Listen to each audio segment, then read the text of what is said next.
দর্শক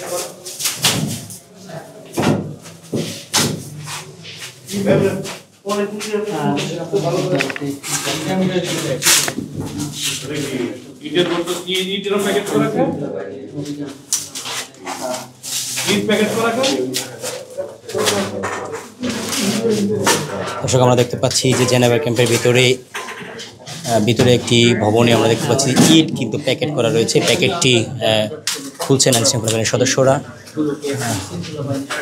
সবগুলো ইট কিন্তু এখানে খুব ভালোভাবে প্যাকেট করা রয়েছে, সেগুলো খোঁজা হচ্ছে। প্যাকেটের ভিতরে ইটের প্যাকেটের ভিতরে কিছু রয়েছে কিনা সেটি কিন্তু খোঁজার চেষ্টা করছেন।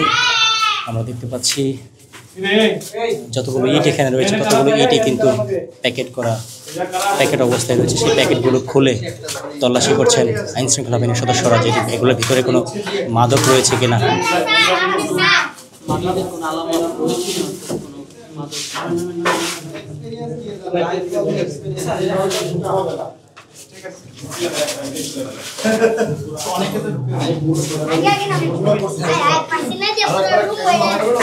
এখান থেকেও প্রায় 50-60 লাখ টাকা হেরোইন ধরে লোক সহ এই যে এরকম পুরো বিল্ডিং এরা এগুলো করে।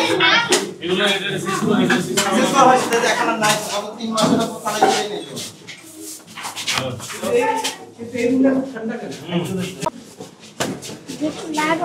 জেনেভা ক্যাম্পের অলিগুলিতে অভিযান চালিয়ে বেশ কিছু দেশীয় অস্ত্র উদ্ধার করেছে। আমরা দেখতে পাচ্ছি পুলিশ এই অস্ত্রগুলো বহন করছেন। মাটির নিচে মানে পুঁতে রাখা হয়েছিল অস্ত্রগুলো, সেগুলোকে আমরা দেখেছি যে সেই অস্ত্রগুলো পুলিশ উদ্ধার করেছে। সেই সাথে বিভিন্ন সন্দেহজনক ভবনে ঢুকে তল্লাশি চালাচ্ছেন আইনশৃঙ্খলা বাহিনীর সদস্যরা। আজকে বিশেষ করে গতকাল এখানে আধিপত্য বিস্তারকে কেন্দ্র করে দুপক্ষের মধ্যে যে সংঘর্ষে একজন নিহতের ঘটনার পরপরই আজ এই জেনেভা ক্যাম্পে অভিযান পরিচালনা শুরু করেছেন আইনশৃঙ্খলা বাহিনীর সদস্যরা। আমরা দেখতে পাচ্ছি সেই চিত্র কিন্তু আমরা দেখতে পাচ্ছি, এবং বেশ কিছু দেশীয় অস্ত্র কিন্তু এই মুহূর্তে উদ্ধার করেছে এবং এখনও পর্যন্ত বিভিন্ন গলিতে অভিযান পরিচালনা করছেন।